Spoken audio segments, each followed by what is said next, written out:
l'accélération de Raka, personne ne va le revoir. Liberty Raka. Et le nouvel essai, pour l'ASM Clermont-Auvergne.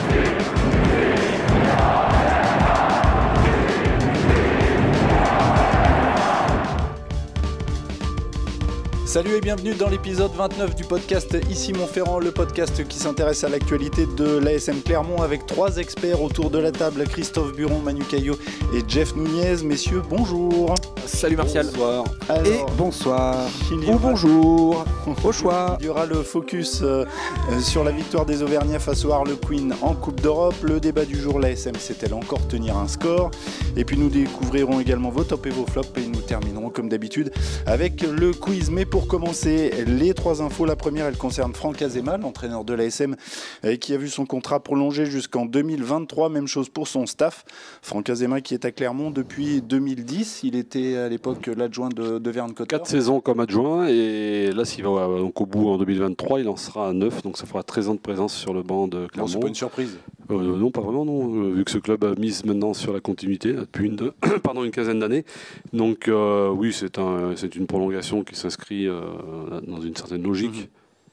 Il va pouvoir demander son passeport auvergnat même maintenant, je crois. Oui. C'est quoi au bout de cette naturalisation et pour un Catalan. Mais la filière catalane n'est pas neuve à l'ASM. Les premiers mouvements de joueurs dans les années 30, il y avait eu beaucoup de Catalans. Et Christophe s'en souvient bien, il était déjà là. Non, j'avais pas eu d'entrée au match à cette époque. Dans les années 30, il y avait eu un certain Joseph Marmaillou qui avait été un solide pilier de l'ASM qui avait inauguré le début d'une exode de Catalans sur J'espère qu'il n'est pas dans le quiz, parce qu'on ne connaissait pas. Nous. Non, mais moi, non, je te rassure, il n'est pas dans le quiz. Joseph Marmaillou. La deuxième info, elle concerne Johan Beregaray. Il a blessé lors du match de Top 14 face à Toulouse. On s'en souvient. Sur Twitter, le joueur qui sera indisponible de 4 à 6 semaines a vivement critiqué la décision de la commission de discipline de la Ligue nationale de rugby qui n'a pas sanctionné Tekori, le joueur toulousain qui a blessé le Clermontois. Alors, Johan Beregaray, je ne vais pas y arriver, j'ai du mal avec les Basques. A écrit: il faut quoi pour une sanction adéquate? Finir en chaise roulante, mourir? Et il demande ensuite à la Ligue et à la Fédération de se réveiller. On peut comprendre ça. Bérégaray, Béarnais, pas basque, attention. Ah mince, tu veux prendre du papier. Oui, alors attention là. Oui, en plus il y en a un à la rédaction de La Montagne, à la locale. Oui. Attention. Désolé, pardon. Oui, il peut en effet se montrer un peu déçu de cette. Enfin, pour moi, c'est un simulacre de commission. Il n'aurait même pas eu besoin qu'elle se tienne cette commission. C'était évident qu'ils allaient le blanchir, et ça va à l'encontre de ce qui s'est vraiment tramé sur ce match-là, parce qu'on en a su un peu plus ce week-end avec la présence du patron des arbitres de l'EPCR qui s'appelle Joël Juge, qui est l'ancien patron de World Rugby, donc des arbitres mondiaux, qui nous a expliqué que l'arbitre vidéo avait préconisé le rouge sur Tekori. Donc Monsieur Poit n'a pas suivi. Ah oui, d'accord. Oui. Donc il y a vraiment un manque de cohérence. Oui, un manque de cohérence. Et puis la commission de la Ligue n'a fait qu'entériner le souhait du Stade Toulousain et du rugby français apparemment d'envoyer Tekori jouer à Dublin, mais ça n'a pas réussi cet après-midi. Oui, ça n'a pas empêché le Leinster de gagner. On parle du plaquage de Tekori sur Beregaray, du plaquage entre guillemets de la charge, mais il y a aussi quand même l'action où Nenai Williams est quand même sacrément chahuté sans ballon. Il y a l'action sur le premier essai, il y a l'action qui aurait mérité d'être revue de Fofana qui est stoppé par Kaino en pleine course. Il y a beaucoup de choses à voir. Il y a le carton de Frisley aussi. Il y a beaucoup de choses à voir ou à revoir dans ce match quand même, je trouve. Poit qui fait partie du high level des arbitres mondiaux. était plutôt mal inspiré ce jour-là. Ah bah des fois, on n'est pas en forme. La troisième info, elle concerne Georges Méric, le deuxième ligne des Harlequins, qui jouera la saison prochaine à l'ASM. Alors, il n'a pas disputé la demi-finale de Challenge, mais il était du voyage. Et alors sur son post Instagram, eh bien, on a profité pour faire une petite vidéo. Alors on voit le stade Marcel Michelin, bien évidemment, mais aussi la place de Jaude. Et juste après, une montagne de baguettes dans la vitrine d'un boulanger avec des... C'était pas des petits cœurs, mais c'était des petites étoiles. Hein, il a mis un effet spécial. Alors visiblement, il a hâte de goûter au pain français. Le fait qu'il n'ait pas joué, qu'il n'ait même pas figuré, qu'il n'ait pas figuré dans le groupe des Harlequins, c'est peut-être pas une bonne nouvelle pour l'ASM, c'est-à-dire qu'il est peut-être que quatrième dans la hiérarchie chez les Queens, ou alors c'est un choix du staff anglais de ne pas l'avoir aligné contre son futur club. Ce qui serait surprenant quand même. Ce qui serait très surprenant parce que c'est pas trop dans le style des anglo-saxons. Mais c'est vrai que le fait qu'il n'ait pas joué, voilà. Affaire à suivre. L'épisode 29 du podcast Ici Montferrand se poursuit. Je vous propose tout de suite un focus sur la demi-finale du Challenge européen, donc qui a vu la victoire samedi de l'ASM aux dépens des Harlequins. Le score 32-27. Alors messieurs, l'ASM a longtemps maîtrisé la rencontre avant de se faire quelques frayeurs. On en parlera dans un instant lors du débat, mais sur le résultat en lui-même, on va dire l'objectif qui était allé en finale est atteint. Oui, c'est un deuxième club anglais écarté en phase finale, c'est pas mal parce que bon. Après Northampton, ouais. Après Northampton, ce sera la 7e finale européenne de ce club, ce qui est déjà honorable. Hein. Tous les clubs français n'ont pas ce palmarès. Enfin, ce palmarès, c'est performance. En tout cas, c'est participation en finale. Ouais. Tout à fait. Donc, ça sera la 4e en challenge. Donc, oui, Et puis, bon, 2007 et l'arrivée de Vern Cotter, qui a quand même marqué un tournant de ce club, a montré que ça avait été un tremplin intéressant, quoi. Ils avaient gagné le Challenge européen en 2007 avant d'aller en finale du top 14 et d'enchaîner les finales.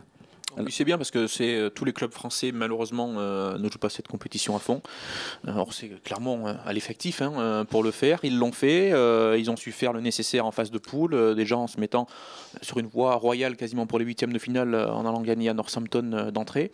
Ils ont eu un calendrier favorable derrière. Voilà, ils étaient favoris, mais ils gagnent les matchs. Ils sont en finale, c'est bien, franchement, bravo. Et ce sera face à La Rochelle, je crois qu'on ne l'a pas dit encore.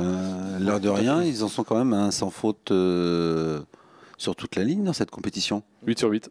8 sur 8, 6 sur 6 en phase de poule avec 30 points sur 30, 2 qualifications certes à domicile mais face à 2 clubs anglais. D'ailleurs, je reviendrai dans mon flop par rapport à ça, mais c'est un parcours probant au niveau de la Coupe d'Europe. Il y a pas 2 clubs anglais qui jouent les premiers rôles dans leur championnat, derrière les les Saris et les Saracens, c'est Exeter. Mais les Harlequins sont 3. Quand même une signification. Oui, tout à fait. Oui. Alors on va jeter un œil sur les stats de la rencontre. Il y en a. Manger du miel, Martial. J'en ai pris ce matin, et l'effet se dissipe. Il y en a beaucoup de stats, mais on vous en a sélectionné quelques-unes. Alors il y a eu 9 franchissements pour l'ASM contre 4 aux Harlequins, 29 défenseurs battus par des joueurs de l'ASM contre 14 par des joueurs des Harlequins. Il y a eu aussi 12 passes après contact pour l'ASM contre 7 aux Anglais et 85 rugs gagnés par les Clermontois contre 60 aux Harlequins. Des chiffres nettement en faveur des Auvergnats. Et pourtant, au score, il n'y a que 5 points. Oui, parce qu'on va en parler, mais il y a eu des errances en défense qui ont permis à ces Anglais de même mener très largement, de recoller au score et d'y croire, et comme toutes ces équipes anglo-saxonnes, de ne pas mettre un genou à terre et de ne pas abdiquer tant que la CIA n'a pas retenti. Donc c'est vrai que ces petits manquements en défense, mais on va en reparler. Il y a quelque chose qui m'a bien plu sur la première mi-temps, c'est le pragmatisme et la patience clermontoise. On a vu, ils ont eu la balle, cette équipe d'Harlequins était bien en place, bien organisée, défensivement ça n'a pas été simple. Oui, il a fallu attendre 20 minutes, voilà, 25 minutes. Mais Clermont s'est pas affolé, n'a pas tenté des choses improbables, des fois en voulant prendre des risques ou autres. Ils ont su prendre les points quand ils sont présentés par Camille Lopez. Et au final, on voit que ces points marqués en début de match, ces points pris, à l'arrivée, font du bien, parce que malgré ce trou, on en reparlera, mais ils avaient su prendre un matelas assez conséquent. 2 drops sur les 2 seules incursions de l'ASM dans ces 20 premières minutes d'ailleurs. Il n'y avait pas eu autre chose, donc c'est plutôt intéressant ce réalisme en effet. Moi, si je peux préciser quelque chose, c'est l'alignement, la touche. Voilà. À la mi-temps, déjà, l'ASM avait soit volé, soit récupéré 4 ballons sur les lancers adverses, dont un qui finit sur un essai, celui de Penaud. Les Anglais ont perdu 4 touches. Voilà. Tout en première mi-temps. L'alignement de l'ASM était le plus efficace de cette compétition, et celui des Queens, l'un des moins efficaces. Ça s'est vu sur le premier acte, où en effet, sur ces ballons, sur ces turnovers, ces ballons quasiment de récup, on se met, on peut mettre en danger l'adversaire. On peut pas être massif et aérien en même temps. Parce que le pack des Harlequins, c'était du massif. Je crois que chaque joueur rendait quelques kilos à son adversaire direct. Je crois que Rob Shaw était le plus léger avec 112 kilos, je crois, ou je ne sais plus combien. C'était du lourd. Non, c'est sûr que un poids mouche. mieux les avoir en photo qu'à table. Alors messieurs, l'heure tourne. Je vous propose d'écouter un court extrait de l'interview de Morgan Parra à l'issue de la rencontre. Morgan Parra qui souligne une fois de plus le soutien des supporters dans les grands matchs. On sait que ça reste des matchs très durs et il ne faut rien lâcher jusqu'au bout. Par contre, encore ce soir, c'est fabuleux de jouer dans une enceinte comme celle-là où le public répond encore présent. Et voilà, on voulait pas décevoir et aujourd'hui c'est chose faite, on va en finale. Voilà des supporters qui, pour certains, vont se préparer donc à traverser la Manche pour la finale, puisque la finale a lieu donc à Newcastle. Ce sera, on l'a pas dit d'ailleurs, je crois le 10 mai. C'est un vendredi, il me semble. Alors une finale franco-française sur le sol anglais. Est-ce que ça peut attirer la grande foule? C'est un peu la question qu'on se pose. Il y aura peut-être pas beaucoup de supporters des deux clubs, enfin pas de quoi remplir un stade de plus de 30 000 personnes, ça c'est clair. Mais ça va être un public, à mon avis, qui est intéressé par les deux finales. Donc il y aura aussi des Irlandais du Leinster et des Anglais des Saracens qui devraient faire un peu le nombre et qui devraient permettre à cette première finale de faire quand même pas loin d'être faire le plein de Newcastle. Moi, je trouve que l'idée est bonne. Elle existe depuis plusieurs années maintenant, depuis plusieurs saisons, mais de grouper, et c'est ce qui a été refait et repris en top 14 sur les demi-finales. Mais quelle belle idée d'organiser les deux finales au même endroit, de coupler dans la même ville. Pour celui qui aime le rugby, c'est un week-end qui peut être sympa à Newcastle. On part à l'étranger, voilà, c'est vraiment sympa. Bon, après, il faut avoir les moyens. Voilà. Alors le problème, c'est que c'est un vendredi soir. Il y en a peut-être qui ne pourront pas se libérer parce qu'ils travaillent le vendredi. Il va falloir poser une RTT. Voilà, ce qui aurait été bien, c'est peut-être décaler la finale de la Champions Cup au dimanche après-midi. Et... Ça rend compliqué la logistique, parce qu'en plus, ça mobilise des hôtels et tout. Et c'est vrai que le vendredi, c'est pas un horaire facile. Et puis, je crois que l'hôtellerie de cette partie de l'Angleterre est assez chère. On a vu passer des tarifs du côté de Newcastle qui sont quasiment prohibitifs. Mais ils en profitent pour faire monter les prix en plus. Dès qu'il y a un événement majeur, ils savent que. Après pour St James Park, c'est un très très très beau stade. Quand tu dis 30 000, Christophe, tu es très très loin de la. Oui, j'ai pas eu. Il a une jauge quasiment à 50 000. C'est le stade des Magpies. C'est là où c'est le stade des Magpies. David Ginola, rappelez-vous. Voilà. Tu remontes là un peu. Ah bah écoute, quand même. On va attaquer le débat tout de même, quand même un petit pronostic sur cette finale. Cette finale, c'est du franco-français, donc je miserai quand même une pièce sur l'ASM parce qu'il y a un peu plus peut-être de vécu, d'expérience de ce genre d'événement. C'est la première finale européenne du Stade Rochelet. Première finale à ce niveau, même ils n'ont pas fait de finale de top 14 encore. Première finale tout court, en effet. Ils ont fait des finales d'accession de Pro D2 en top 14 il y a quelques années. Mais pareil, je pense moi aussi, quitte à choisir un petit billet par rapport au vécu, à l'expérience de l'ASM qui est un peu plus forte que celle des Maritimes. C'est pareil, clairement. Et pour ajouter, je dirais que La Rochelle va peut-être plus s'employer sur le top 14 à vouloir se qualifier, ça va être taille-taille, alors que l'ASM a un peu plus de marge. Donc les deux matchs à venir, l'ASM va peut-être pouvoir un peu plus souffler que La Rochelle risque de perdre de l'énergie. Ici Montferrand, épisode 29, c'est maintenant l'heure du débat.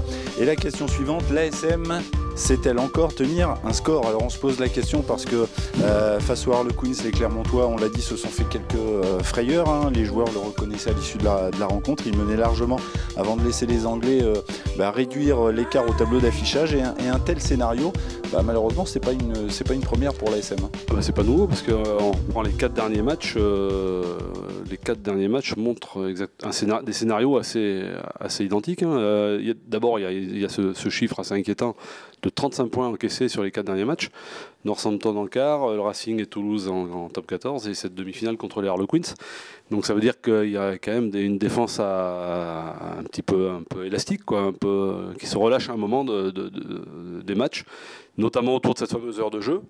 Et sur les 20 dernières minutes, Bernard Goutal l'a souligné en conférence de presse samedi soir. Donc c'est vrai qu'ils ont du mal à tenir, à rester concentrés. Alors il réfute un peu la thèse du physique, même s'il reconnaît que ça baisse d'intensité dans les rangs de son équipe. Il attribue plutôt ça à un problème technique, tactique. c'est peut-être un peu plus compliqué que ça. Oui, parce que généralement, ça arrive vers l'heure de jeu, hein, messieurs. Ouais, tout à Oui, fait. oui. Alors, il y avait eu, face à Northampton, je me rappelle, sur le quart de finale, on avait senti malgré tout que malgré ces trous d'air qu'il pouvait y avoir défensivement, quand clairement on voulait accélérer derrière, voilà, ils parvenaient à remettre la main sur le ballon, à scorer, à marquer. Oui, ça contre avait été le cas Northampton, notamment. Oui, mais là, c'est le seul match où ils l'ont fait contre le Racing, le Toulouse. Ils ont pris des points sur la fin sans pouvoir en remarquer. Et donc, ils ont fait match nul contre le Racing et perdu à Toulouse. Et perdu à Toulouse. Mais c'est ça, c'est que depuis quelques matchs. Et contre matchs. c'est une victoire à 4 essais concédés et contre 2 marqués en première mi-temps. Oui, mais ce qu'on avait vu contre Northampton, Queens, en même temps, on n'était pas plus inquiet que ça, si? Sur le match? Oui. Non, parce que on sentait quand même que l'ASM 32-8, il n'y a pas le feu. Il y avait un match conséquent. Il aurait dû y avoir 26-3 à la mi-temps. Bon, il y a cet essai qui... Mais même à 26-8, ça ne remet rien en cause, quoi. Ça s'est relâché après la 55e. Jeff? Alors, t'as dit le score le plus important du match, Christophe. Oui, il y a eu 32-8 et ça finit à 32-27. 19-0 encaissé dans les 25 dernières minutes. Ça fait un 19-0 encaissé dans les 25 dernières minutes. Alors, moi, j'ai pas envie de croire à la thèse comme quoi la SM ne sait pas finir ses matchs ou tenir son score. Je pense que le souci actuel de la SM, tout simplement, c'est que on a un banc qui n'apporte pas de plus-value. Les rentrants sont des numéros 2 bis, voire numéro 3, et ils ne sont pas aussi efficaces que les vrais numéros 2. Mais je vais vous donner le match de ce week-end quand même. Kakabadze rentré 61e, Simutoga rentré 43e. Bon, alors il y a le cas de Chouli qui remplace Fritzli à la 44e. D'ailleurs, la sortie de Fritzli, on a vu, c'était l'un des rares à avancer et à gagner ses duels.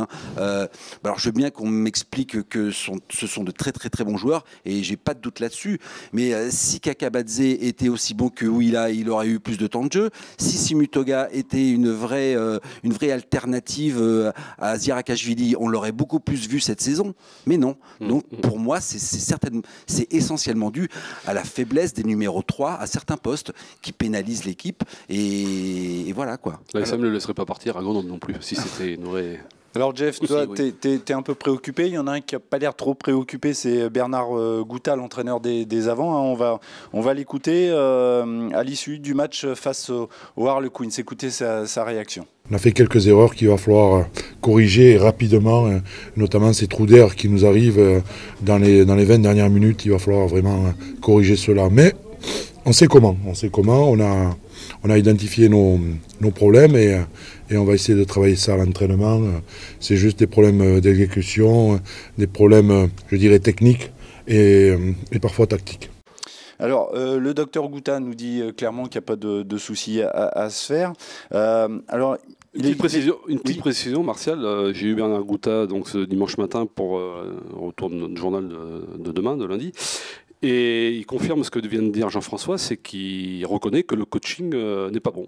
Il le dit clairement. Alors lui, pudiquement, il dit qu'il n'est pas mis dans de bonnes dispositions et qu'il n'intervient pas dans les bonnes conditions. En clair, qu'il est un peu forcé, mais il le reconnaît que le coaching, coaching n'apporte pas la fraîcheur. On vient de l'entendre, donc lui, il le dit clairement. Il y a des problèmes d'exécution, des problèmes techniques et je dirais parfois tactiques. Oui, alors là, il fait référence à des essais qu'ils ont pris sur des renvois mal négociés, des ballons rendus, et qui fait que l'ASM se retrouve sous pression après avoir marqué des points. Et ça, c'est quand même un mal récurrent. Le renvoi raté après avoir marqué des points, ça arrive souvent. C'est arrivé la semaine dernière à Toulouse, c'est arrivé à nouveau cette semaine, enfin ce week-end. Oui, mais sur le banc, j'entends effectivement, il y a notamment au niveau des premières lignes, du paquet d'avant, mais derrière, il y a quand même des joueurs comme Ledlow, un joueur d'expérience. Il y a Betham qui rentre. Non, mais Ledlow, il n'y a rien à dire. Il est au contraire, je trouve que son entrée est intéressante et s'inscrit dans sa prestation à Toulouse qui avait été très bonne pour moi. Il a su temporiser sur cette fin de match. Jouer différemment, mais il a su temporiser sur la fin, bien placer les gars pour bien négocier. Au niveau du banc, c'est surtout, principalement... Ces dernières actions qui n'étaient pas évidentes parce que c'est passé près quand même. 5 mais alors, points. au vu de ces soucis de l'ASM, j'ai envie de dire, si on se projette sur les phases finales, quel type d'équipe peut gêner l'ASM le Racing, Castres Oui. Si la défense ne monte pas le curseur en termes de qualité, notamment les montées défensives. Pour en avoir parlé avec Bernard Gouta, il dit qu'en première mi-temps, ils ont été bonnes, il est plutôt satisfait. À la seconde, c'est peut-être un peu moins vrai. Mais si ça ne monte pas plus fort en défense, si on attend les gars, on va prendre des essais, enfin l'ASM va prendre des essais trop faciles, quoi. C'est ce qu'ils regrettent d'ailleurs. Hein. C'est ce qu'on a vu hier, surtout. C'est ce qu'on a vu hier, quoi. Le premier essai qu'ils prennent en fin de première mi-temps, il n'y a pas de décalage, il n'y a rien. C'est une touche, un semblant de portée, un ballon écarté, Smith qui nous fait une petite course, voilà, et puis qui ouvre. Mais il suffit qu'un gars sorte de la ligne, un plaquage mal assuré. Moala sort un peu de la ligne quand même, hein, et il met Penaud dans la difficulté. Et Penaud se retrouve en chasse et il se fait rafuter et terminé. Et là, c'est des essais qu'on n'a pas le droit de prendre à ce niveau-là, et surtout sur des matchs de phase finale. Et sur une finale, j'en parle pas, parce que là, ça sera rédhibitoire. Il faut qu'il resserre les boulons à ce niveau-là. Après, je pense que à l'approche, effectivement, c'était une demi-finale hier, mais à l'approche des phases finales, du top 14 et cette finale européenne qui va arriver, je reste persuadé que les Clermontois, ils l'ont montré les saisons précédentes en plus, que sur les gros rendez-vous, ils savent monter le curseur. Et défensivement, alors peut-être que tout ne sera pas parfait, bien sûr, mais je pense qu'on ne pourra pas comparer le match d'hier, les matchs précédents face à Northampton ou autre, par rapport à une finale. Alors là, justement, on va jeter un œil sur le calendrier donc, de l'ASM. Hein. C'est dimanche, les Clermontois montent à la capitale. C'est dimanche, hein, c'est ça, pour affronter le Stade français. Il y aura la semaine suivante la réception de Perpignan au Michelin. Et donc le vendredi, 10 mai, la finale à Newcastle. Tu disais, Christophe, tout à l'heure, ils vont gérer ces deux rendez-vous avant d'attaquer la finale. Ils vont les gérer, c'est-à-dire que c'est deux rendez-vous assez importants pour solidifier la deuxième place. Mais ils n'ont pas une pression particulière, c'est pas comme La Rochelle. La Rochelle, eux, ils sont obligés de batailler ferme. Mais est-ce qu'il faut servir de ces deux matchs de championnat justement pour régler ce problème, ou est-ce que les adversaires font que... Au moins pour montrer que la défense va mieux. Parce que ça s'entraîne surtout aux entraînements. Après, alors, Bernard Gouta dit que c'est pas un problème d'organisation, je veux bien le croire, que c'est un problème de concentration, de petites fautes individuelles. De communication peut-être aussi entre les joueurs. Corriger, remarque après, si c'est vraiment... C'est une volonté à la fois collective et individuelle. Et puis alors les finales, on sait très bien que ça se joue essentiellement sur secteur. Si t'as pas une énorme défense, et puis les Sam a gagné le dernier bouclier, c'était sur sa défense. Ok. Pas sur les 5 ou 6 essais qui n'ont pas été marqués ce jour-là. Bien. Puis alors, la défense, c'est d'abord une question individuelle, mais c'est une question individuelle qui a des conséquences collectives. Comme tu disais, dès qu'un élément de la chaîne ne fait pas ce qu'il doit faire au moment où il doit faire, c'est toute la chaîne qui est désorganisée. Et on l'a vu sur l'essai de Mike Brown, en effet, avec cette montée en chasse de Moala, quoi. Il y a le maillon faible. Me fais pas dire que moi là c'est un maillon faible. C'est un super joueur. J'adore. Sur cette action, je suis d'accord. Il a un peu déséquilibré le système, on va dire. Tous les plus grands joueurs, on fait tous un jour une faute. On fait tous des erreurs, même toi, Jeff. Pas souvent. C'est rare. Vous écoutez Simon Ferrand, donc le podcast qui s'intéresse à l'actualité de l'ASM Clermont. Dans quelques minutes, le quiz, mais tout de suite, allez, c'est l'heure des tops et des flops. On commence avec toi, Christophe. Ton top, s'il te plaît. Mais mon top, c'est l'arbitrage sur les 4 demi-finales européenne qui nous a été donné de voir ce week-end. Moi, j'ai trouvé même celui de M. Garcès sur la demi-finale de Champions Cup entre les Saracens et le Munster. Arbitrage clair, nickel, et un paramètre qui est important et qu'est d'entendre le discours et le dialogue entre l'arbitre central et l'arbitrage vidéo. Ce qui n'existe pas en top 14. Et qui est un problème. Et c'est le seul pays, la France, où ça... Il faut toujours qu'on se distingue, j'ai l'impression, de toute manière. C'était Philippe Bonnour, son arbitre vidéo. C'était Philippe Bonnour qui arbitrait à la vidéo de ce match-là. Mais que ce soit Owens à La Rochelle, hier soir, c'était nickel. Je n'ai pas rien à redire après cet arbitre, M. Lassé, mais les Irlandais, c'est toujours propre. Et cet après-midi, M. Barnes également, je crois que personne ne viendra redire quoi que ce soit sur cet arbitrage. Je trouve qu'il est quand même... c'est fluide, c'est clair, il ne crève pas l'écran, c'est déjà une bonne chose. Alors que, parce que en top 14, il y a certains arbitres qui font le show, en effet. Qui font le show et qui attirent... Et qu'on voit plus que certains joueurs. Qui attirent la lumière et qui... Voilà. Allez, on n'en dira pas plus. Je ne sais pas de qui tu veux parler. Ton top, Manu. Moi, c'est les 3 clubs auvergnats qui évoluent en Fédéral 2 cette saison. Voilà, un grand bravo à eux. On en retrouvera 2 en phase finale.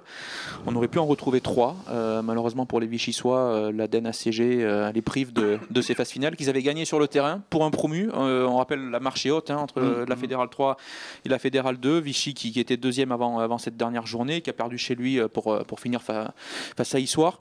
Mais voilà, chapeau. Issoire premier, qui avait assuré sa première place depuis longtemps. Vichy qui fait une belle saison avec un beau parcours à l'extérieur aussi. Et Cournon qui avait été repêché en début de saison. Et avec le duo Barrier-Chanal qui a réalisé une très très belle saison et qui en gagnant à Orléans ce dimanche a validé sa place en phase finale. Donc voilà, après avoir lutté pour le maintien l'an passé bec et ongle, là ils vont jouer les phases finales, donc chapeau à ces trois clubs. Je suis d'accord avec Manu, je mettrai juste un petit bémol, on verra ce que ça donne en termes de montée. On pense bien sûr à Issoire parce que pour Cournon ça sera juste du bonus. Ouais. Ce qui donnerait une petite valeur, une petite indication sur la valeur de cette poule, qui pour l'instant je reste un peu... Oui, mais je te rejoins aussi. Bon, on va voir, parce que dès qu'on va affronter... Celle de l'an dernier me sentait plus dense, plus homogène. Oui, tout à fait. Donc, c'est pour ça. On le voit au niveau du score, parce qu'il y a eu deux équipes très faibles, Châteauroux et puis Bourges. Après, il y a eu... Vous n'allez pas vous faire des copains du côté... Mais Issoire, s'ils montent en Fédéral 1, ça récompenserait... le travail déjà la saison dernière. Depuis plusieurs saisons, il y avait quand même 4 Bélasquins dans le groupe, les Bélasquins champions de France l'an passé. Des jeunes, ils étaient 4 dans le groupe, ça montre aussi, on en a parlé sur Sport Auvergne cette semaine, et la montagne aussi, j'en profite pour faire un peu de pub, tout le travail qui est réalisé de l'école de rugby jusqu'aux équipes seniors. Donc, voilà, allez les gars, on est à la bourre, le top, Jeff, je vais faire super court. Bon, après l'Europe, après la fédérale, les séries régionales, moi, un petit coup de projecteur, un coucou pour le bouclier de Aura de Saint-Simon en réserve honneur. Voilà, ma fibre cantalienne qui passe. Cantalien un jour, Cantalien la filière Cantalien hausse les sourcils. Je salue Pierre Salle, je salue les joueurs, je salue Thomas Fargue et voilà et l'ensemble de son staff. Voilà, donc bravo à eux. Christophe, ton flop mon flop, c'est un flop un peu par anticipation parce que l'information n'est pas encore complètement vérifiée, mais il semblerait que Nick Abendanon soit obligé de stopper à nouveau, de stopper sa saison par rapport à son problème de cervical. Il s'est fait opérer il y a quelques mois. Oui, il revenait à peine de blessure. Il revenait à peine. Il a fait 7 matchs cette saison. Il a enchaîné une blessure assez sérieuse qui avait nécessité une intervention chirurgicale en fin de saison dernière à l'épaule. Et quand il a repris, il a joué 3-4 matchs, je crois, avant de repasser sur le billard pour un problème d'hernie cervicale. Il a joué 3-4 matchs à nouveau. Et là, apparemment, il souffrirait à nouveau de ce problème de cervical. Aux dernières nouvelles, une deuxième opération n'était pas envisageable parce que c'est pas possible, donc ça pourrait envisager le pire pour son avenir sportif. Donc, ça serait vraiment dommage de ne plus voir ce joueur, de ne plus le revoir à ce niveau du moins. Qui en plus est quelqu'un de très sympathique. Oui, tout à fait. Donc ça serait mon flop de voir encore un joueur sur le carreau pour la fin de saison à l'ASM. Ton flop, Manu? La Fédé, ça a été un casse-tête. Alors, je salue mon collègue Vincent Balmis qui s'est arraché les cheveux là, cet après-midi pour regarder les oppositions pour les phases finales. Donc en fédéral, je reparle encore de la fédérale. Mais voilà, dans la poule 8 en fédéral 2, il faut quand même aller jusqu'au 7e pour le 7e joue les phases finales. Avec les décisions prises par la DNACG de priver Vichy, de priver Limoges, Périgueux de phase finale, ça devient... donc le championnat se termine aujourd'hui, les phases finales débutent dans 15 jours, entre les clubs qui font appel, qui saisissent le CNOSF et tout. Enfin, franchement, c'est du grand n'importe quoi. Donc, ce serait bien qu'un jour ou l'autre, les décisions soient prises dès le début de la saison et qu'on sache où on va très clairement, parce que là ça devient infernal. Alors tu parles du 7e, donc c'est des poules de 11 quand même. Après, de 12. Des poules de 12, en sachant que les deux derniers descendent, donc ça veut dire que... Est-ce qu'on peut critiquer la Fédé de mettre en place des règles financières? On sait tellement qu'il y a ce que je ne comprends pas, c'est des abus. Il y a 3 caps à franchir dans la saison, des échelons, je crois qu'il y en a en décembre, en mars, pour valider la bonne santé financière des clubs. Alors c'est vrai que ça entraîne des complications terribles, notamment de par les appels. Ils ont donné des points à Vichy sur la bonne santé financière et quelques semaines après, ils les pénalisent, ils les privent de phase finale, ils les rétrogradent pour des problèmes financiers. Les règlements en rugby, tout un poème. Moi, je vais faire court. Il y a 15 jours, j'avais parlé de l'accident industriel de la section paloise, qui avait 25 millions, 8e, voilà. Et les dirigeants ont réagi en retirant ces après avoir écouté le podcast d'ailleurs. Si c'est Montferrand, ils ont dit. Mais bien sûr. Renaud nous a demandé. Ils ont enregistré. Et puis non, mais c'est la fin d'une trop longue histoire entre Simon Mannix et la section paloise, voilà. Et il était temps qu'elle intervienne. Allez, c'est noté. Ce podcast est bientôt terminé, mais avant de nous quitter, il nous reste 1 minute 30, 2 minutes pour le quiz. Alors on va commencer avec la finale du championnat de France 2007. Elle opposait l'ASM au Stade Français, victoire du Stade Français. On n'était pas nés, nous. 23-18, qui était le talonneur titulaire du Stade Français. Kaiser. Zarzeski. Benjamin Kaiser. Benjamin Kaiser était titulaire. Bonne réponse. Bravo. De Jeff, Bravo. qui n'en croit pas ses yeux. Lors de cette Dommage, finale. Non, je me souviens où j'étais en tout cas. J'étais à Pérol, on le regardait, j'étais Grégory Lécu, le pivot et capitaine du... Fais court, Jean-François, on est à la bourre. On va tous savoir sur la vie de On est à la bourre. Lors de cette même finale, Brock James a inscrit 15 des 18 points de son équipe grâce à 5 pénalités, qui inscrit les 3 autres points grâce à un drop. Anthony Floch. Anthony Floch, Ah, et tu sais bonne quoi réponse. c'est exactement ce que j'aurais dit. Un partout. Si t'avais pas été aussi rapide. T'es trop lent. Une autre question qui concerne cette fois la finale de 2008. Et oui, il y en a eu des finales, tu le disais tout à l'heure. Ils sont un peu Christophe. enchaînés, ouais. Une finale qui opposait l'ASM au Stade Toulousain, victoire des Toulousains 26-20. Pierre Mignoni et Brock James composaient la charnière clermontoise au coup d'envoi de la rencontre. Alors qui étaient les 2 3/4 centres titulaires En 2000, 2008 face au Stade Toulousain. Oh là là. Rougerie. Alors, Rouge non, 2008, non. c'est 2 joueurs qui ne sont pas français. Marius Joubert. Marius Joubert Et Marius Gonzalo Joubert. Canale. et Gonzalo Gonzalo Canale. Canale. Réponse collégiale. Effectivement, c'est la bonne réponse. Allez, on termine une dernière question avec une question sur la finale 2009. Finale remportée par Perpignan face à l'ASM 22-13 au coup d'envoi qui portait le numéro 8 de l'USAP. Gouta. Au coup d'envoi. En Chouli. 2009. Chouli. Voilà, bonne réponse. Damien Chouli. Bravo. On va dire que Jeff l'a emporté. Mais j'avais annoncé avant le match que Christophe j'étais avait pas annoncé dans. avant. Ah oui, il avait dit, les gars, je suis Je l'avais pas annoncé. Je suis pas en forme. Je suis pas en canne. Le Je suis quiz, pas en canne. Je le sens pas. Mais tu Alors prendras qu'il était plein gaz. Hein. Tu prendras sûrement ta revanche la semaine prochaine. Dès la Voilà. prochaine édition, il n'y a aucun En tout doute. cas, l'épisode 29 du podcast Ici Montferrand est terminé. Moi, j'ai plus de voix. Puis un épisode que vous pouvez télécharger sur les différentes plateformes, notamment sur Spotify. Vous pouvez aussi nous suivre sur les réseaux sociaux et sur notre chaîne YouTube. Merci, messieurs, beaucoup. Merci Martial. Et à À bientôt. Merci. Ciao. Au revoir, Martial. Salut.